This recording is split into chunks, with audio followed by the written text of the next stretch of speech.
A paz do Senhor, povo de Deus, eu sou Ana Clara e está começando mais um De Frente com os Midianitas. E eu estou aqui de frente com a cantora Valéria Soares. Foi a nossa preleitora da noite dessa campanha que está tendo aqui na nossa igreja, que é Deus Transforma Maldição em Bênção.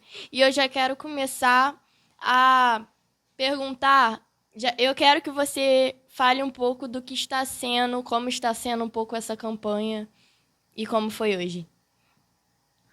Olá, pessoal!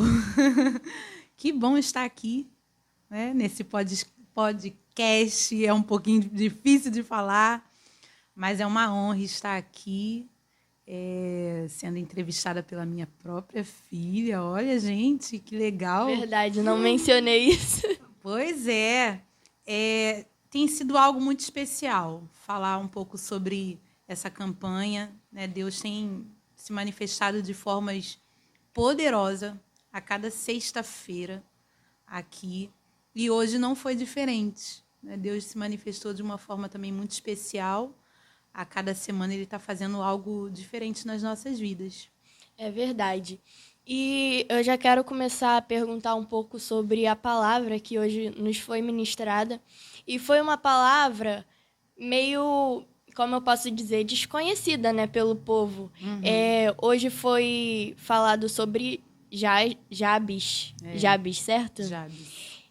Que é um homem na Bíblia citado em Crônicas, em Primeira Crônicas. E como foi essa inspiração? Como foi algo que te fez lembrar isso? Claro, foi o Espírito Santo. Sim. Mas como foi esse processo? Mas ele sempre usa alguém, né? Sim. Quando minha mãe falou que eu seria uma das preletoras, eu fiquei assim, né, na dispensação de ouvir a voz do Espírito Santo para saber a direção da palavra. E teve um dia que eu estava lá em casa, para quem não sabe, a Clara sabe, né, que ela mora lá em casa, mas para quem não sabe, a gente mora de frente para uma igreja.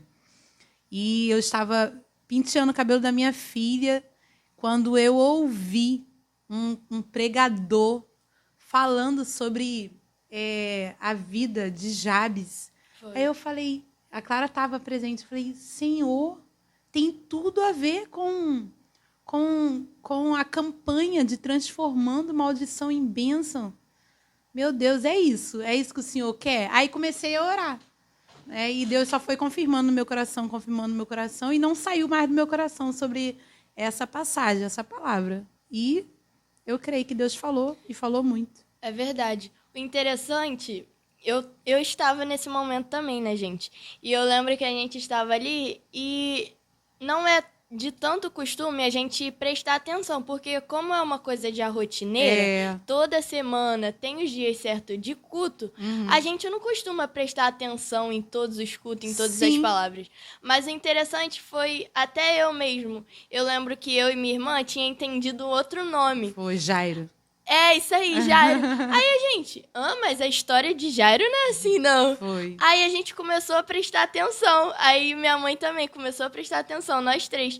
Aí minha mãe falou, nossa, e eu vou pregar justamente sobre esse tema, maldição. E eu falei, nossa, mãe, realmente tem muito a ver e é uma história que poucos conhecem. E é uma história muito linda. Sim. E que muitos deveriam conhecer, né? Porque tem muito aprendizado para nós. É verdade. Tão pequenininha, né? Sim. Eu creio que o próprio Espírito Santo aguçou os nossos ouvidos, meu ouvido ali, para ouvir sobre a história de Jabes. No primeiro versículo, que foi lido hoje, em 1 Crônicas 4, 9, diz que ele era mais ilustre do que os seus irmãos, entre seus irmãos. E hoje a pregação foi que justamente Jabes foi um homem a qual nasceu com o nome meio que amaldiçoado, né? Porque já carregava uma maldição. E mesmo assim, ao decorrer da sua vida, tinha esse título. Ele era mais ilustre, né? Na verdade, ele se tornou depois, né? O mais ilustre. Ele foi o mais ilustre por causa da sua atitude. Porque ele decidiu invocar o nome do Senhor. Isso nos traz algo muito importante para a nossa vida, que não importa como foi o seu começo. O importante sempre será o final das coisas. E, assim, o final, né, o que Jabes se tornou depois de uma oração tão simples. E a Bíblia vai deixar bem clara, ela vai enaltecer isso. Ele se tornou o homem mais ilustre, mais respeitado no meio dos seus irmãos. Sim, eu acho que hoje um dos pontos principais foi que ele não se conformou, né, com aquilo na vida dele. Você vê, ele não nasceu um homem ilustre, mas ele se tornou um homem ilustre. É lindo, gente, essa história é linda. E justamente nesse contexto, hoje você falou bastante, você já iniciou falando isso, e eu acho que é justamente um aprendizado para nós, que é a frase: nós somos responsáveis. Gente, tem até celular tocando aqui para vocês verem como é. E a frase é: nós somos responsáveis pela nossa vida, né? Pelo que acontece em nossa vida. Pode explanar um pouco sobre isso? Sim, o mais responsável, né, por aquilo que a sua vida, o rumo da sua vida, vamos dizer assim, o rumo que a sua vida vai tomar é você. É uma responsabilidade muito pessoal. E a gente não vê, né, a Bíblia fala muito pouquinho de Jabes, mas a gente pode dizer assim, a gente não vê ele colocando essa responsabilidade sobre a mãe. Porque minha mãe me colocou esse nome, minha mãe me sentenciou, minha mãe trouxe essas palavras de fracasso para a minha vida. Não, ele tomou, né, essa responsabilidade para ele, e ele falou assim: eu quero mudar de vida, eu quero mudar de história. E foi aí que ele vai invocar o nome do Senhor. A responsabilidade sempre é nossa. É verdade. No decorrer da nossa vida. Sim, e uma das coisas que muito me surpreendeu também nessa história, que ele não apenas se contentou em uma quebra de maldição.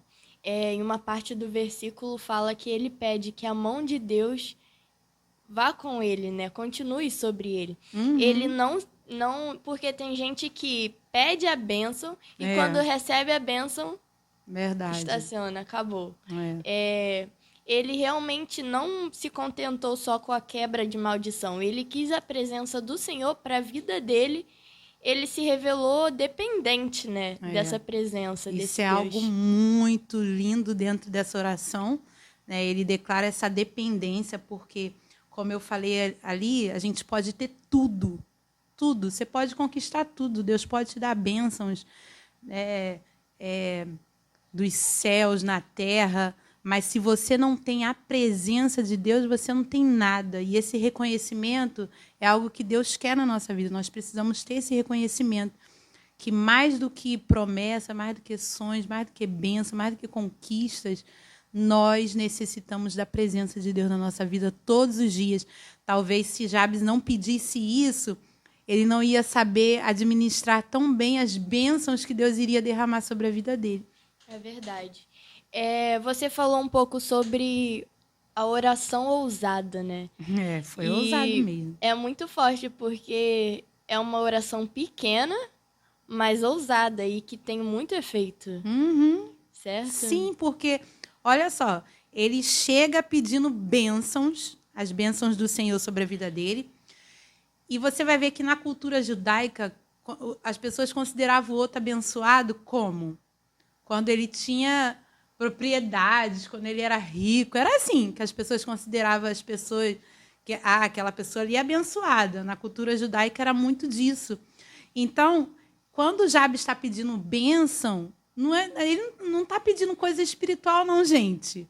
Por mais que Deus ele nos dá, né, as maiores bênçãos são as espirituais, e eu falei isso lá em cima, nós já somos abençoados com todas as sortes de bênçãos espirituais, nosso nome está escrito no livro da vida, mas era algo aqui, do ambiente terreno. Ele precisava de bênçãos na sua vida, nas suas emoções, na sua vida financeira. Então, ele queria essa plenitude da bênção sobre a vida dele, em todas as áreas, né? Porque é o que eu vou repetir novamente.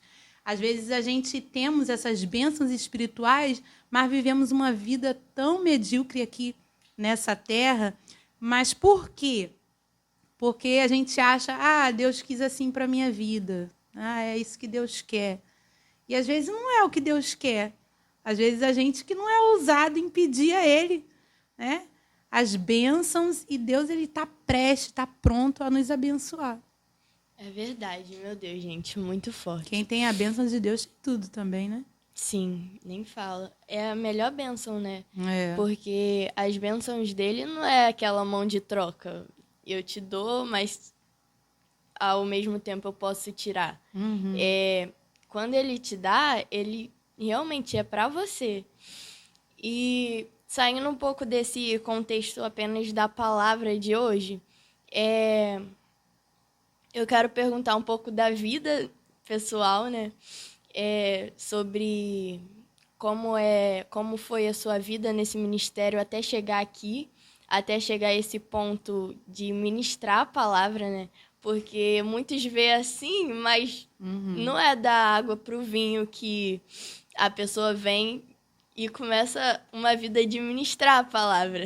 E eu sei que não é muito seu ponto de conforto, né? Não, nem um pouco. Nós sabemos que o ponto de conforto dela é cantar. Sim. É o louvor. É. E agora Deus está te usando muito na parte da palavra, Tá né? largando minhas... Como tá sendo essa experiência? Gente, olha, é algo maravilhoso, porque quem está em Cristo, ele sempre vai experimentar crescimento, sempre, sempre. O que a Ana Clara falou aqui é certo, não é o meu ponto de conforto, não gosto muito. Não, eu acho que se eu falar não gosto muito, eu estou mentindo. Porque eu também gosto de ministrar a palavra, mas sinto uma responsabilidade muito grande, né? Algo que puxa mais assim. Por mais que a gente também, quando louva, a gente se prepara, a gente quer dar o nosso melhor, mas quando se fala da palavra, é uma responsabilidade muito grande. Então, a minha vida, até chegar aqui nessa questão de trazer a palavra, eu sempre falo que sou uma cantora, né, que ministra a palavra. Eu sou uma cantora que ministra a palavra. Mas chegar até aqui, poxa, foi uma estrada bem grande, gente, bem grande. Deus, ele sempre, de alguma forma, me chamava em coisas, em cultos assim tão simples, né? Um culto, às vezes, no lar, que não tinha tanta gente, e a pessoa falava assim, vamos ouvir a Valéria trazendo a palavra. E a gente trazia aquela palavra de 5 minutinhos, né, num culto de consagração. E aí a gente foi se aprofundando, a gente vai, né, se relacionando mais com a palavra. Eu vejo o próprio Deus fazer isso contigo. Ele vai te dando oportunidades para que você pare e fale assim, meu Deus, eu preciso conhecer mais dessa palavra. Eu preciso mergulhar mais nisso aqui, né?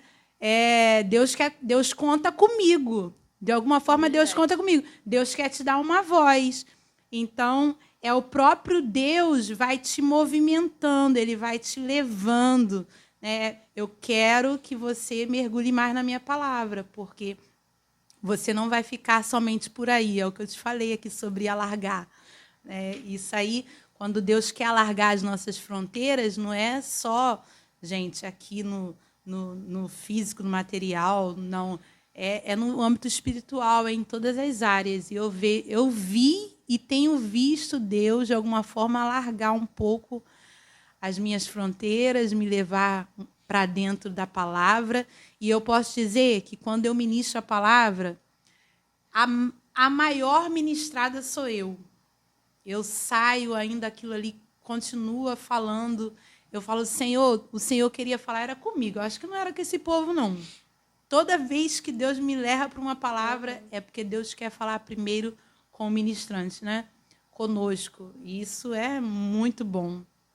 Eu acredito que também acaba sendo um reflexo da vida pessoal, né? Porque como eu estou perto, eu vejo que cada vez mais você veio mergulhando na palavra, até mesmo dentro de casa. Sim. Então, conforme você vai crescendo no conhecimento, vai mergulhando, Deus acaba falando assim, ei, não é só para você, você também precisa transmitir isso para os outros. É verdade. Sabe? E, gente, eu não vou me estender muito. Aqui eu poderia ter muito para falar. Eu não vou falar muito da vida pessoal, igual fazemos com o outro, porque teria muita coisa, né? Filha de pastor, viu essa igreja nascer, cresceu nessa igreja, viveu muito, mas nós vamos fazer um vídeo separado somente para isso, tá bom, gente? E aqui Vamos já terminando, eu quero que você olhe para a câmera e fale uma palavra final para o pessoal, um ponto da sua mensagem, algo que você queira transmitir para eles. Amém.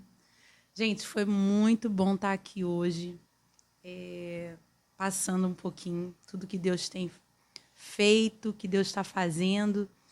E eu quero deixar uma palavra para você que está nos ouvindo, né, que ficou com a gente aqui até agora. Que Deus alargue as suas tendas, que Deus te abençoe. Ô, mas aí você está me atrapalhando. Ô, pai, essa aqui. Ainda bem que vocês vão editar. Não, ai, meu Deus. Ela tá olhando pro público, pra falar em uma só. A barriga dele tá aqui. refletindo. Moisés. Continua, vai, make off. Ai, muito Jesus, grande. Vamos lá. Vamos de novo. Vamos de novo. Gente, foi muito bom estar aqui. E, para a gente finalizar, eu quero deixar uma palavra para vocês. Dentro de tudo que a gente falou hoje, não se conforme. Eu não sei qual palavra, qual foi a sentença, o que colocaram, o que disseram, o que o inimigo tem falado contra você, que você não vai conseguir, que você vai ser isso, que você vai ser aquilo, que não adianta você sonhar, que não adianta você projetar. Eu quero te encorajar hoje a você clamar ao Deus de Israel, aquele que te faz ser uma bênção, aquele que muda a tua história, que muda o teu cenário. Clame a Deus, invoque ao Senhor, busque a vontade de Deus para a sua vida, que você vai ver Ele fazer coisas grandiosíssimas, coisas maiores, porque o nosso Deus tem infinitamente mais para a nossa vida. Deus abençoe você. Clara, Deus abençoe sua vida. Obrigado. Obrigado por esse momento aqui, por esse bate-papo. Que isso. Gente, aqui acaba mais um De Frente com os Midianitas. E até a próxima. Tchau, pessoal.